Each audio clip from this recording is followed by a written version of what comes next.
What's up, ladies and gentlemen, boys and girls? Your boy is back with the NFL Fourth and Goal Podcast 2019. I'm your host, and I'm here with my boys Flipside and Wild Top. What's up, gentlemen? Not much, man. Just chilling on this nice little night. Oh, yeah. What's up, fellas? What's up? Yeah. Whew. Man, an interesting week of football. And yes, fellas, we are at the quarter mark. We're already 1/4 the way through the 2019 season. Man, Yeah. I don't know if I'm happy about that because that means football is almost done. So we're 1/3, we're 1/4 of the way through. And we got basketball season.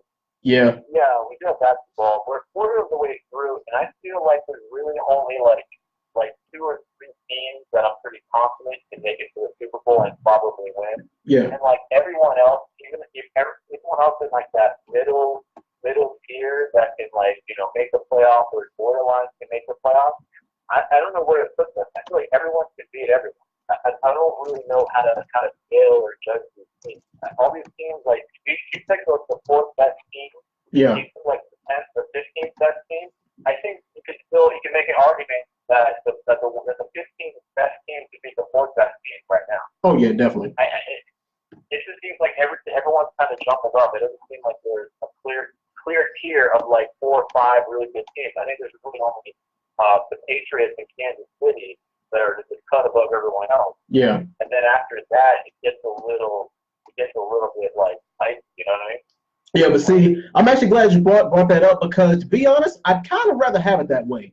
Because, I mean, if you get to the playoffs, that wild card round is tricky. Them wild card divisional rounds are pretty tricky because, you're right. At that point, anybody can beat anybody. And you know that they're usually kind of good for an upset in one of those rounds.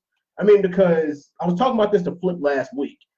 You really need to pay close attention from weeks 5 through week 8 because the first 4 weeks is kind of a feel out. But weeks 5 through 8 is when you start to see who teams really are. That's when you start to see teams' true colors. Because get this, time and time again, take the 2015, 2016 Falcons, I believe it was. They started the season 6-0 and still missed the playoffs. And meanwhile, you have teams who have finished 8-8 and 9-7 and got to the big dance and actually won the Super Bowl. So the first 4 weeks is a warm-up. I mean, the thing is, you can't really judge too much off the first 4 weeks of football because a team could go on a run out of nowhere, and then you can get those little 6-seed teams that just creep up into the playoffs, and then they end up just surprising the hell out of everybody. So these next 4 weeks are going to be even more interesting than the first. Yeah, man, I agree with you. I think a perfect example is how we're seeing the 49ers are 3-0. I think they're one of the only 3 teams in the NFL that are 3-0 still. Yeah. And to be honest, I think their early bye week is kind of going to come back to bite them.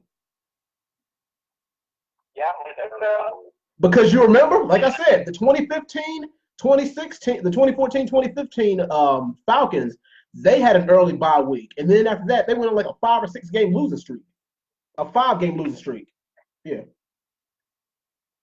Yeah, I don't like the early bye week. I think you want to kind of want a dead center because usually you're gonna have those injuries that kind of creep up or catch up on you during the course of the season. And that bye week is usually good to get everyone well rested. But I feel like you're not even a month into the season, you have a bye. So guys aren't really worn down yet. You know what I mean? Like getting that bye week, no one really necessarily needs it. As well as they might towards the middle or towards the end of the season. Yeah, because this year the Steelers bye week is week 7. Last year our bye week was week 8. So that's kind of right about where you want it, to be honest. But go on. Yeah, I know. I was going to say, go ahead, Watch. Finish your question. It's just you want it in the middle. It's just ideally for injury sake, I mean, it's just you're more likely to have those injuries towards that middle part of the season, and you got to get well rested, and then it's just mentally, like knowing that you have that kind of that extra week, like in the future, and like it's kind of like a ace in your back pocket, you kind of like shoot for it, but once you already have it, it's like now you have the rest of the season to look forward to. You know what I mean? Like you're not getting a rest until the playoffs. If you make the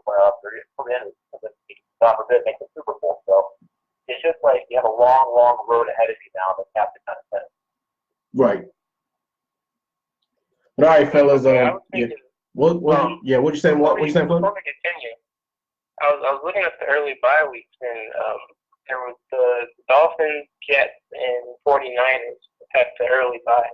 Yeah. And out of those three teams, I was saying the Niners look like their schedule could potentially get them to 9-win, 10-win season if they're like really a strong team like you think, or I think you've seen them be the last few games. Mm-hmm. I was going to ask you, do you think they could make it to that 9-10 win? It all depends on their schedule and who they face next, because they still have 5 division. How many divisional games they got left? 4, 5? They haven't played a divisional opponent yet. They have all of their. They still have the entire. They still have the Rams twice. Oh God. So here's the thing, though. Here's the thing. One, again, I think I wanted to put the Niners maybe at like 7. I can't remember what the one. I think we have them around 500. I didn't have them possibly winning more than 8 games, but that was counting. I thought they might lose to the Steelers, and I kind of figured that they might get swept by the Rams. But after what I saw from the Rams against the Bucs last week, I mean, at home, I don't think that's a sweep by the Rams. I think they think it's very well split with the Rams. So if we're doing that, I think they could easily probably get to 9 wins. But that second half of the schedule is really, really killer. It's really killer for San Francisco. I mean, they kind of got a tough matchup right now this week against Cleveland. And then they still got, Seattle twice. They got the Packers. They got the Ravens. The Falcons and Saints. That's a little bit kind of a flip now. I would have given those probably potential losses, but how kind of dysfunctional the Falcons have looked, and the Saints. I'll give them credit. The Saints. The defense is legit. We'll have to see what's going on with Breeze. We should be back by then, but we're not going to show kind of condition is going to be. So we'll have to wait and see. But I think they could. I think they could get to 9. I think they could get to 9 wins. What do you think about that? Didn't know? Like I said, you guys divisional opponents. I mean, those Seahawks and Rams games on the road are going to be tough, especially. Like, thing is, the only thing that's worse than an early bye week is you having all your divisional opponents after week 8, having late divisional opponents. That's a recipe for disaster right there, because your team could be potentially banged up. You have trades. It could be a whole bunch of crap that goes on in between now and then. So if your divisional games are late in the season, that's exactly what you don't want. Y'all might sneak into. The thing is, the 49ers might sneak into the 8-8, 9-7 territory, because I think I had them at 8-8 this year. I believe so. But like I said, those divisional games are going to be tough. But I mean, right now, the Seahawks and the Rams are looking pretty mortal. And dare I say it, y'all might actually sweep the Cards. Yeah, the Cards are one of the 3 worst teams. The Cards are one of the 3 worst teams. We should sweep them. Yeah. Now, as far as the Steelers, they beat the Cincinnati Bengals at home. Everybody's like, well, so what? Y'all beat the Bengals. That's a free win right there. But here's the thing. In all actuality, I would not be upset if the Steelers had a 2-2 record right now. But in all actuality, we probably should be 1-3, because the first game we lost against, a team, that was just a case of one team being better than the other. We got embarrassed by the Patriots at home. And whatever, I'll take that loss on the chin. And then the other 2 losses, the losses against the 2 NFC West teams, the Niners and the Seahawks, we choked. So yeah, I mean that wasn't even a matter that full credit to them for the win or whatever. But like a lot of those 2 losses could have been prevented. And you don't want to know why we lost? Because of turnovers. We need to do a better job of hanging on the ball. But the Steelers defense is looking phenomenal right now. In the past 2 games, they forced 8 turnovers. I don't think anybody else has done that. No, I don't think so. I mean, I don't think even the Patriots, as good as their defense is, has that many takeaways. I have to look up the stats there for takeaways, but Steelers are +4. The Bears and Patriots are +6 right now. We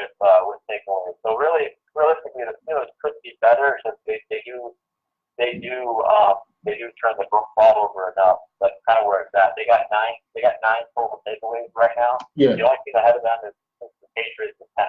Yeah. But anywho, all right, let's go. Let's review last week. Game of the week, fellas. Who'd you have, Flip?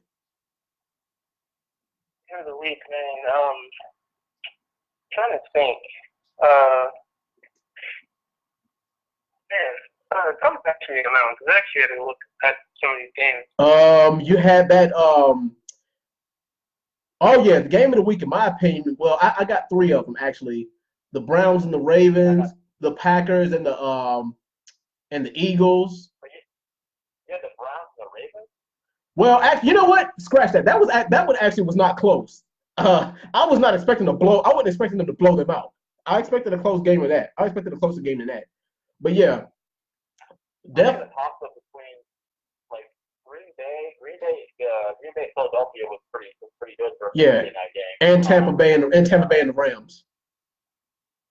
That was unexpectedly good because granted, Tampa Bay really probably should have blown the doors off them, but Jameis Winston is like he's so turnover prone, like he can let his team back in. It's just like how many points they're putting up offensively. Mm-hmm. So yeah, you couldn't go wrong there. Kansas City, Detroit though. Kansas City, Detroit is probably my favorite game. I put that on late when I saw Detroit actually had the lead. Mm-hmm. And I'm watching Kansas City drive, and they got that 4th and 8 with Mahomes. They got scrambling because everyone was covered. They had double Kelsey, so he had kind of an open lane. Yeah. That was impressive. That was an impressive victory from Mahomes. It was crazy. On the road, and Detroit had it. And Detroit, even though they lost, Detroit kind of showed me something. I'm pretty impressed by how well Detroit's been playing this season. I kind of have to give them a little bit of credit and potential. It's definitely a team that, despite their record right now, I think they can definitely challenge Green Bay at this point for the NFC North. Oh yeah, definitely. Flip, what was your game of the week? Like I said, because I had three of them. But what was yours? Yeah, you know what? I was thinking the Chiefs Lions, but then I was thinking about how I was watching the Bucks Rams game, mm-hmm. and I was ready to turn it up. I thought, oh man, the Bucks are about to beat them. This must be the upset of the week for me. Mm-hmm. It's pretty sad, and then the Rams start making a comeback. They get that pick six, and I was like, oh, it's about to be a close game. And then we see Jameis pull ahead again, and then we see Jared Goff load. Oh man, yeah, I probably got to go with Bucks for me here for my pick. But I'd also give that Chiefs Lions game more love because man, I thought the Lions were a fluke. Could we call the Lions the choke of the week? No, I don't think so because I don't think they were supposed to be in that position to win the game. Or at least we didn't expect them to be. Yeah. Oh, well, never mind. I got another choke of the week. We'll get to that in a second. But as far as that, what do you guys think is the most improved team of the week? Most improved? Yeah. Probably have to go with the Lions here because I didn't expect their offense to. Or actually, maybe the Browns. Yeah. I go with the Browns because the Browns showed out. They really blew off the Ravens and shut down Lamar for a good while.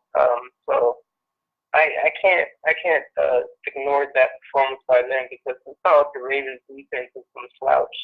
They were giving teams problems all year so far. So yeah, I got to go with the Browns on this one. My most improved team is probably the Eagles, especially since they were the way they lost last week. And people were counting them out against the Packers. With the way they won, I got to give it to them. But I don't know if that was just a good I don't know if that was the fact that the Eagles stepped up or if that was just a bad coaching call by the Packers. But it is what it is. I'll give it to them. But anyway, Waz, what is your most improved team of the week?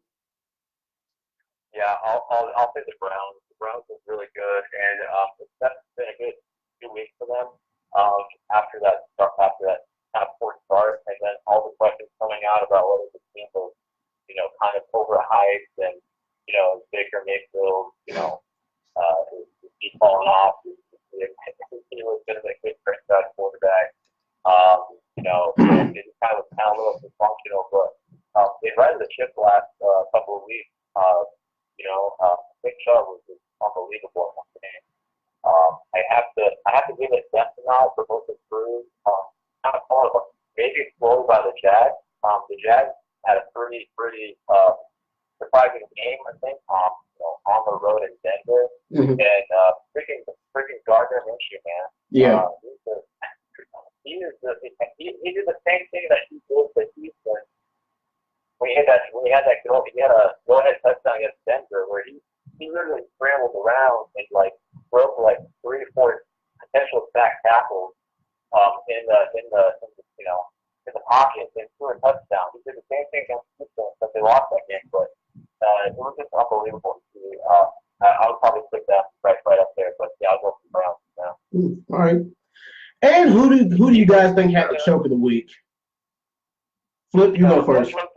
Yeah, you go first. I was gonna say, do you guys think Gardner keeps that spot even if Nick Foles comes back? I think no. I think they're gonna give it back to Nick Foles unless something crazy happens and they start just losing games or whatever. But it like I said, weeks 5 through week 8 is we're gonna see his true colors. We're gonna see a lot of teams' true colors so it depends on how Gardner Minshew performs for the next 4 weeks, or if we're gonna see a new number 1 QB for the Jags or not.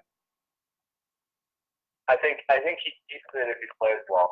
I don't think. I think, you know what I mean? Like, you shouldn't lose quarterbacks to injury, obviously. Quarterback shouldn't lose his job because they get injured. Yeah. But you have to ride. You have to kind of ride the wave a little bit. Like, if this guy's got, this guy has the momentum with his team. I think you have to kind of ride that wave despite like the metrics, and obviously the accolades that Nick Foles put up.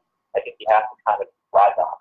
And I know this firsthand one time, Alex Smith got injured and Kaepernick came in and started playing really well. I think the Niners had a lot of success. So, I think you ride the high end right now with Gardner Minshew. So unless you start playing a little poorly, it's just a road bump. But I think still go there.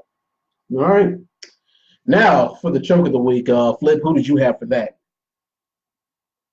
Choke of the week, that's got to go to the Rams, man. That's the only team I can think of, man. You don't let Jameis Winston put up 55 points on you. Oh, God. That is ridiculous. Yeah.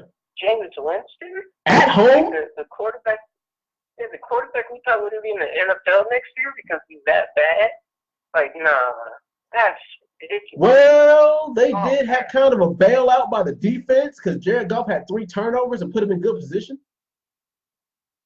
Yeah, but still, it's like, I don't know, man. Jameis Winston should not be out here swinging the ball. And it's like, you and the Rams are having their comeback. Jameis Winston marching down the field. Why is Chris Godwin looking like Randy Moss on your defense? Like, that is ridiculous. Yeah. So, yeah, the Rams got a choke the week easily for me. All right, Waz, who's your choke of the week? Oh, it's absolutely the Rams. You're at home. You have on paper a top-notch defense, but we see this defense kind of get exposed here and there. And it's just a sad sight to see. Like, I wouldn't have expected the Bucs to put up this many points. Yeah. The Bucs, the first, I want to say, at least week 1, the Bucs looked really, really like disheveled when they lost to my Niners. They did not look that good. But then they lost the other week to the rookie Danny Dimes. But this team on the road, I know Los Angeles is not really good like home place. It's not really like like Lambeau or like Arrowhead, but still it's a road game for this team that has to travel all the way to the West Coast. Yeah. And you let them hang 55 on you. It was just unacceptable. And it really makes me obviously question, the quarterback Goff. Granted he put up kind of a crazy stat line, over 500 yards, but just the turnovers and it doesn't look good. That offense does not look right. Gurley only getting 5 carries is crazy, regardless of how far behind they have been. Something is definitely up there. I gotta say, this is a team that was just in a Super Bowl last year. You have to ask yourself, I mean, looking at the quarterback situation, is Jared Goff even a top 15 quarterback? Probably at the bottom. Yeah. Still top. Yeah, maybe top 10 still. Top 15. Yeah. That's about where I put him. I'm looking at quarterbacks. No. Here's how about this? If you put, let's say you put like if you put Stafford on that thing, put Stafford at kickoff.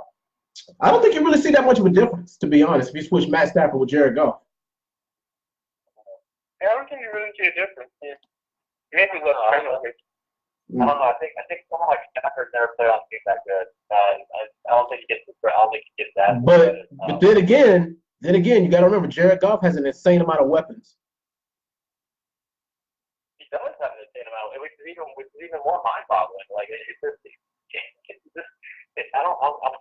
Like you're with this quarterback guru, Sean McVay, and we would expect, this is what year? This is year 4, I think. Year 4, year 3, year at least. Yeah.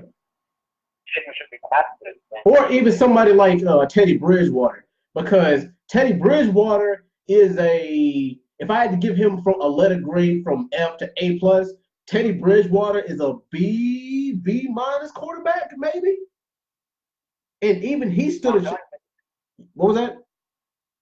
I'll be honest with you, I don't know if we've seen enough from Bridgewater to give him like a B-. I'd have to put him up a little higher. No, sorry, I have to give him a B- until I see some more from him. But yeah, I mean, I get what you mean, Wise. I'll give him a C+. Really? I think that's more just. I feel like this was more a product of the Saints offense than Teddy Bridgewater. I think they could have put Taysom Hill in there, and he would have probably done just as good of a job. It's just when you have a Alvin Kamara and a Michael Thomas and a deep threat like Ted Ginn, you can't really focus on one part of the offense, and I think that helps them a lot. And then their defense is playing lights out, so I mean, we can't really think about that. Yeah. But when I think about Jared Goff, I want to say he's like number 10 on the top 10 quarterbacks. Maybe out of that top 10, but it's just I'm looking at quarterback. I'm looking at like the QBR list right now for just like this season. And he right now is at 26. Oh, QBR. That's QBR for this season right now. So I can go down the list here. We got that. I won't name the group right now because obviously like Daniel Jones is number 3, but I won't say Daniel Jones because he doesn't have enough. But you got Dak. All right, I put Dak above Jared Goff. Yeah. Patrick Mahomes. Definitely. Oh, definitely. Russell Wilson. Yep. Tom Brady. Yeah. Okay. Carson Wentz. Yeah. Deshaun Watson. Oh, yeah. Yep. Philip Rivers. Yeah. Aaron Rodgers. Definitely. Yeah. Let's see. Lamar Jackson running out. I don't know, because after those first 2 games, he's kind of shown like it's weird. He's coming in at Jared Goff form too, but he's just not throwing picks. Yeah. He's getting shut down by offenses. All right, so I think the other 2 that are not like groups right now, we have Stafford and Matt Ryan.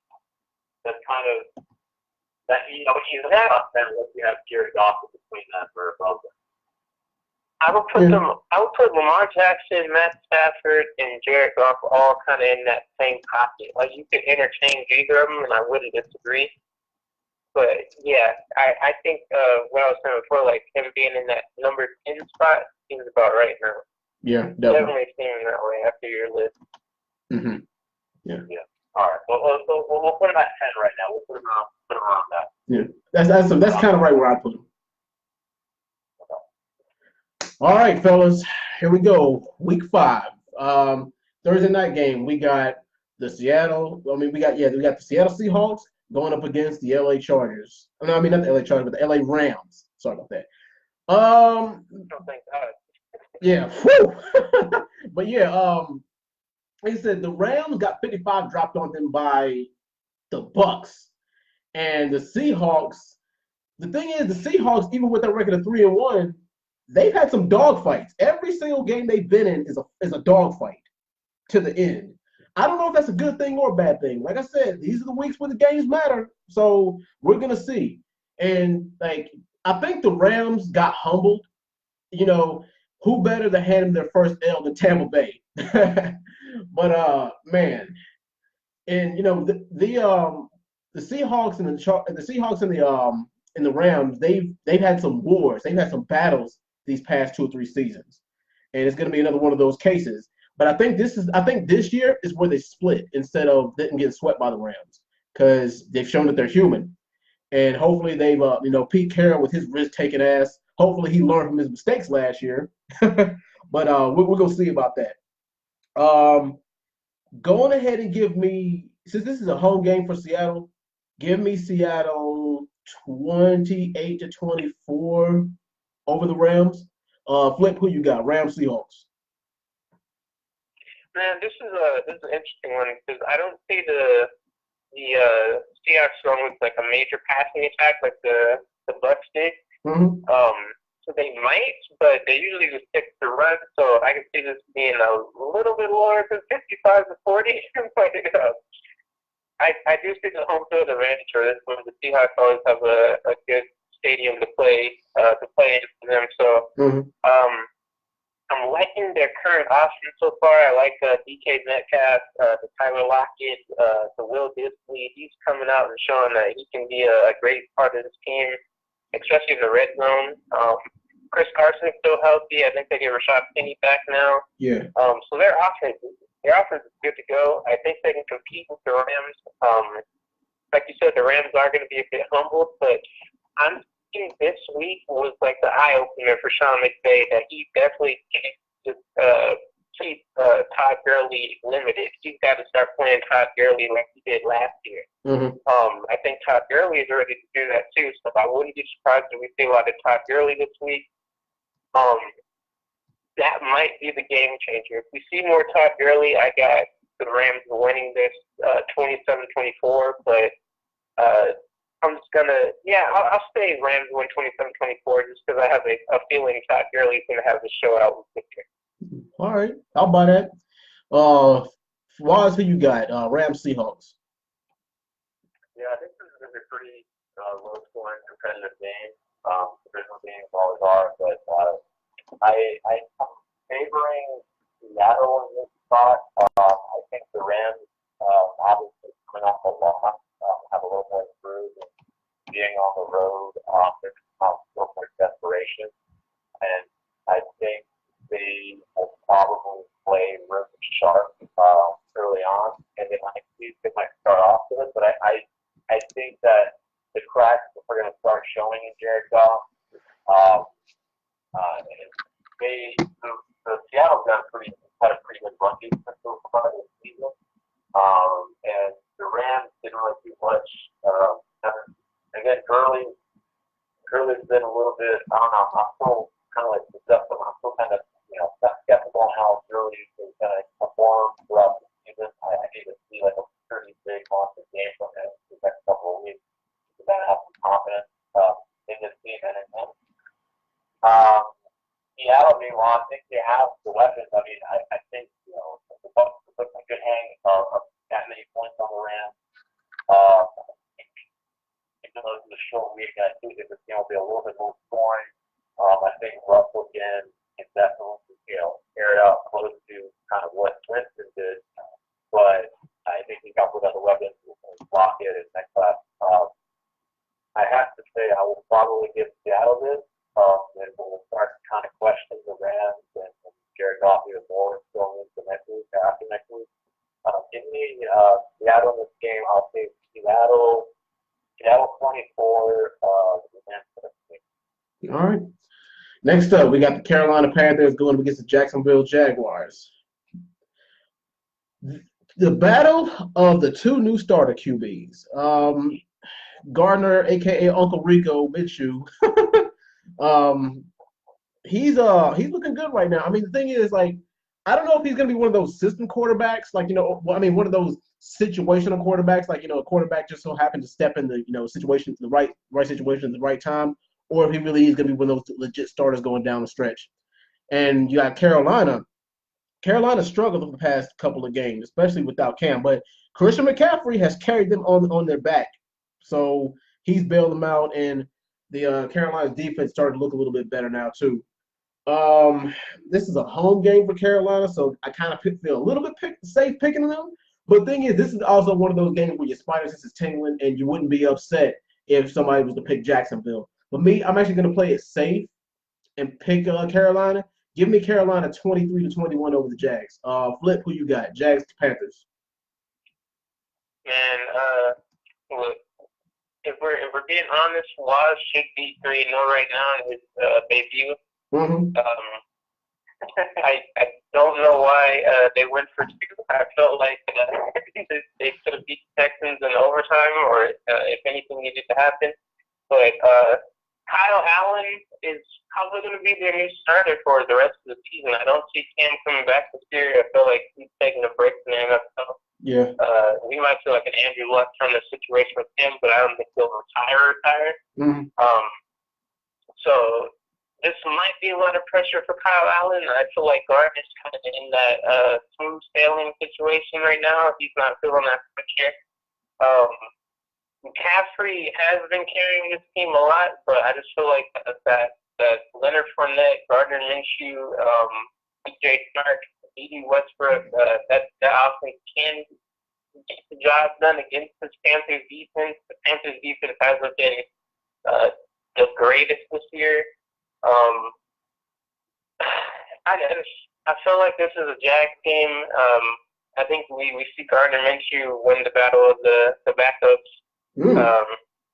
I got the Jags winning 20-17. All right. Waz, who you got? Jags, Panthers. I'm going to ride the Gardner Minshew frame right now. Oh. A little fall off. He hasn't really shown me. There's no like metric that kind of makes you kind of like, it's not like he's bombing or airing it out. He's not like physically kind of imposing or impressive, like kind of like a small, like a big body, like a Peyton Manning or anything like that. But he just has this cool aura around him, and he doesn't seem to get rattled. And I think that's one of the more important traits that a quarterback can have. Carolina's been pretty good at stopping at the aerial assault, but they've been giving up a fair amount on the run, on the ground. And after that impressive finally like breakout game for this year for Fournette, which I was waiting for a long time, especially for fantasy purposes. He finally showed up, and I think this could be a sign of things to come. But I think he has a pretty monster game, and I think that Gardner just keeps the ball, doesn't make any costly turnovers. Nothing against the Panthers. Obviously, they're kind of set up a little bit similar, except they're obviously McCaffrey is much better as a pass catcher. But I think that the Jags. Obviously, I'm going with QBs right now. I like to do the hot hand. Give me the Jags in this. I'll take the Jags. Jags 21. Panthers 13. All right. Next up, we have the Garbage Bowl. The Arizona Cardinals going up against the Cincinnati Bengals at home. Now,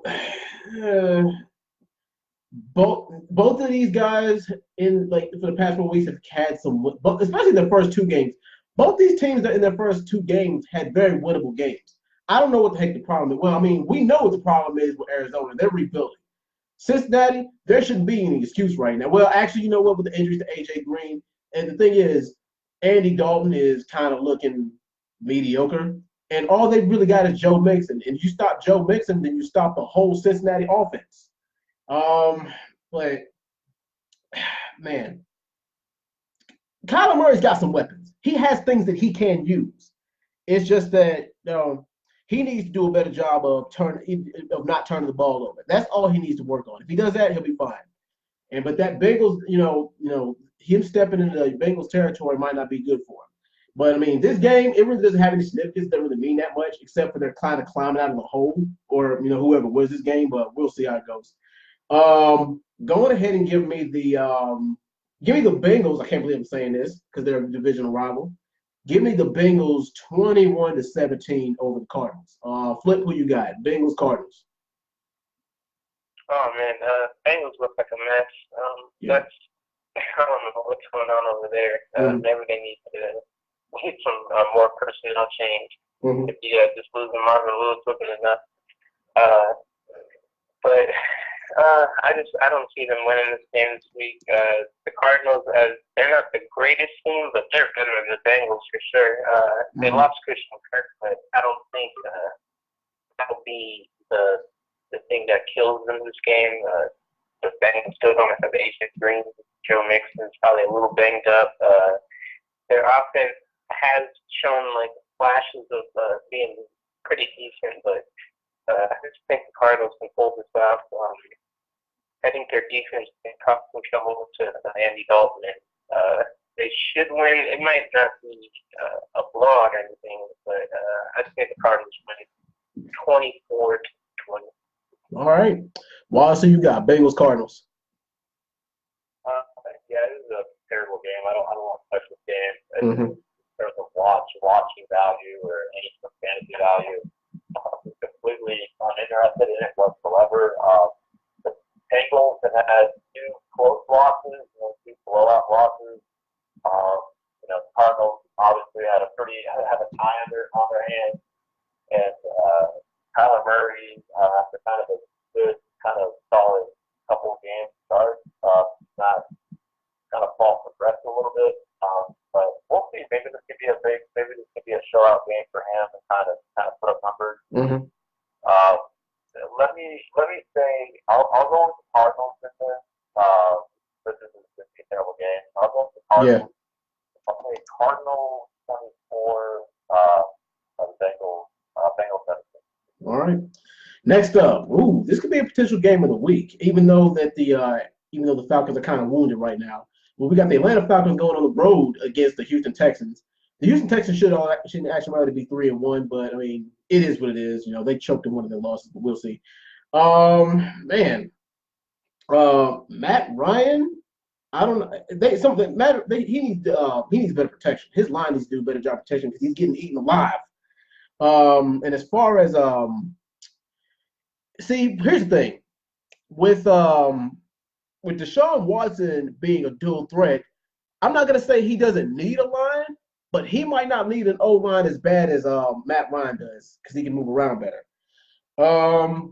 Believe it or not, I see this as kind of a high-scoring game, and it all depends on who has the least amount of mistakes and turnovers, and also depends on who has the better running game too. With that said, go ahead and give me the Houston Texans in this game, 34-31. Flip, who you got? Texans, Falcons. Oh man, the Texans offense, I don't trust them, man. I don't know what's going on with them. It's just a sketchy situation over there. DeAndre Hopkins, he's not getting the ball enough. Their running game is decent, but it doesn't seem like it's enough because I don't know, they have a weird setup over there. Maybe it's just they're playing some tough defense. They're playing the Jags and the Panthers. But I don't know, man. Against the Falcons, I would hope that they can show out and show us the Texans of last year. Get D-Hop going, show him that he is the top 3 receiver in this league. But looking at the Falcons side, they're kind of clicking now. They got some new rhythms, and they really are kind of ramping up. Matt Ryan's getting the ball for them. Devontae Freeman's starting to show up a bit for them in that run game. So I think it's a battle of the offenses this week. I don't see either defense making too much noise, but I mean, with that Texas O-line, you never know. Sean Watson gets 6 times with that brittle ass O-line, so I want to lean towards the Falcons just because I don't trust that O-line, but Deshaun Watson has shown us that he can just make one throw and it's a game. Yeah. So I'm going to say Texans win 27-20. All right. Watson, you got Texans, Falcons. I'm going to say it's also like kind of a weird game. I do more enjoy to watch this than the previous game we were talking about with Cincinnati and Arizona. But this is a game where both teams have been kind of disappointing. Granted, the Texans are at least 500. But it's just like the Falcons don't have to have an identity. And the Texans are obviously that Lamar Miller here. The Lamar Miller loss to injury, it really kind of affected them. I think if he is healthy, it was a lot better. And the terrible offensive line that the Texans deal with, that Sean Watson is getting sacked. He's getting sacked nearly 5 times a game. I don't know if he's going to be able to make it through the whole season at this rate. But even after deficiencies, it's like they still kind of hang in there. And I just trust Watson kind of as a leader aspect at this point versus kind of Matt Ryan and the Falcons. But I'm going to go with the Texans in this game, despite their kind of lack of healthy pieces, both on the offensive line and the run game. They kind of have a little sense of a direction versus the Falcons, who even have kind of their weapons back. They're just completely dysfunctional, and I don't think they're going to be able to pull it together on the road here. Yeah. Give me the Texans in this game. I'll say the Texans 27, the Falcons 20. All right.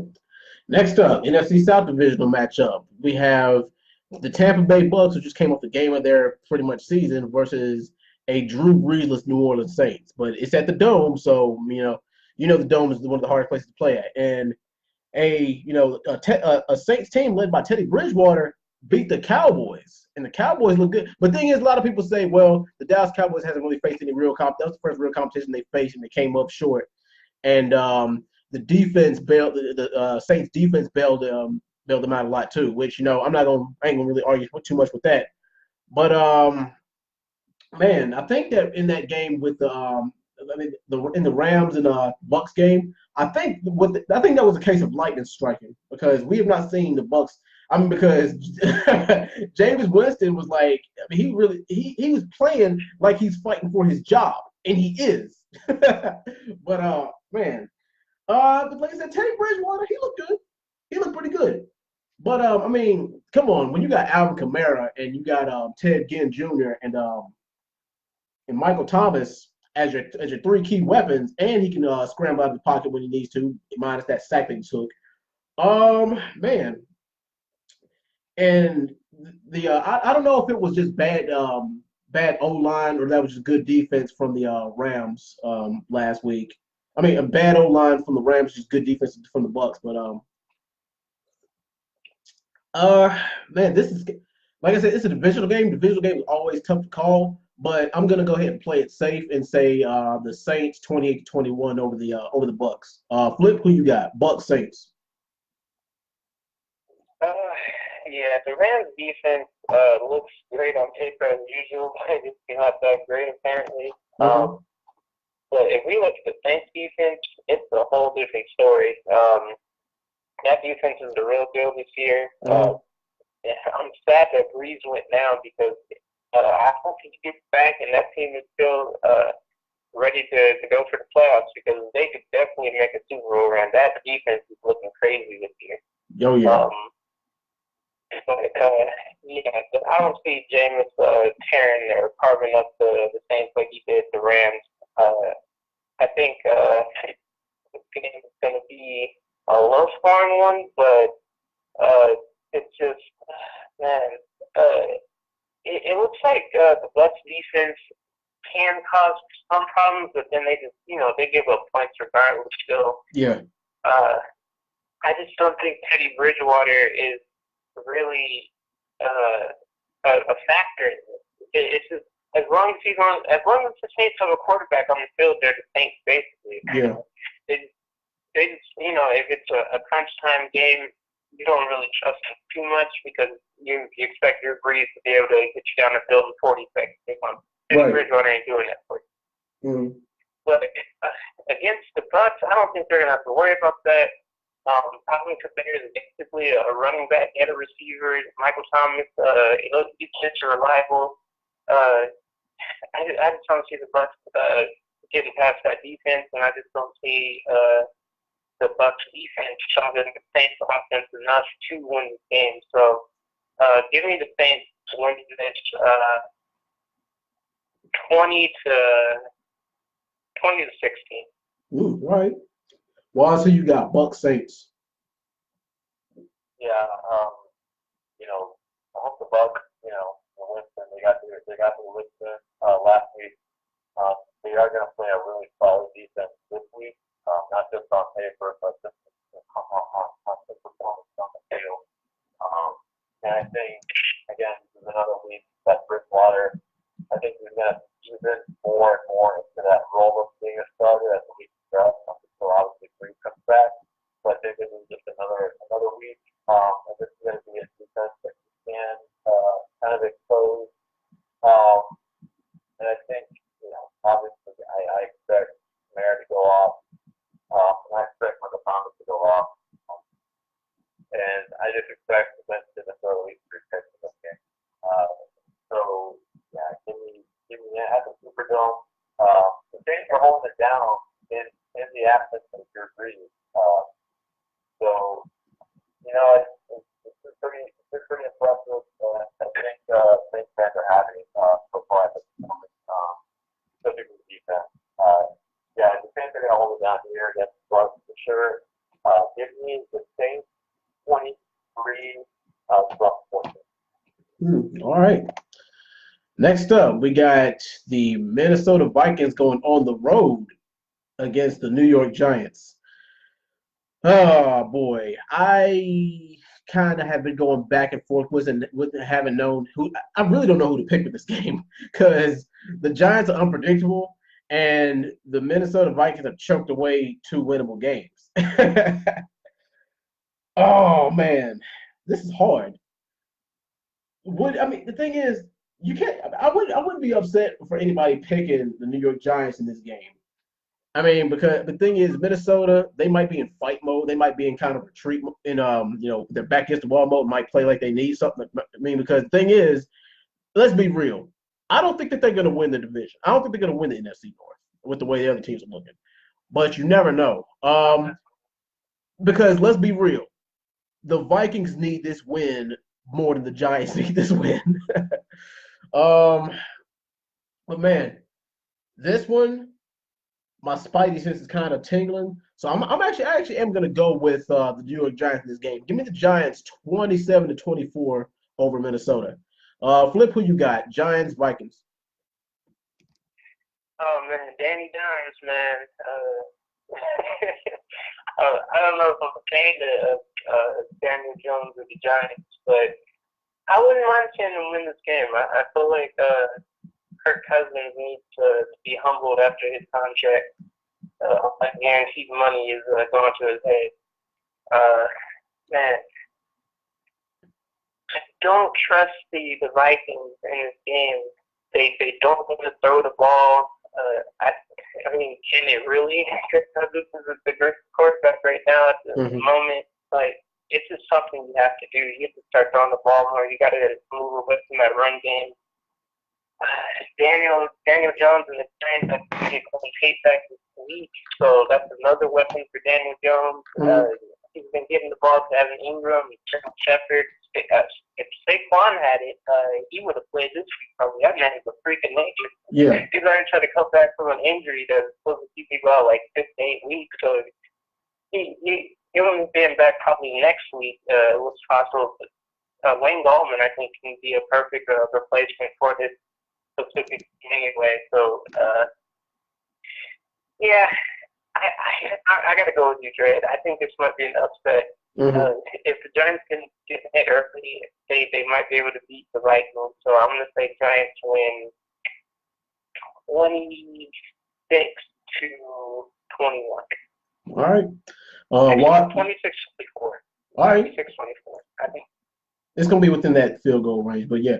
All right, Waz, Yeah. who you got? Who you got? Giants, Vikings. Yeah, I like the Giants in this spot. I don't know why. It's just the last team that let down by. They, they put up 6 points. Like that's obviously a terrific defense. I believe the top 2 defenses in the league. But I'm just not impressed with the performance of Kirk Cousins this season. Dalvin Cook's been a bright spot, but I just, yeah, man, all that guaranteed money, all that big ass contract, and there's nothing else to show for it yet. Yeah. I think they're wasting talent. They're wasting talent on the defensive side and on the offensive side. Maybe this the week they kind of break the ship. I don't know. I think Danny Dimes is keeping it interesting. I think Giants fans. I think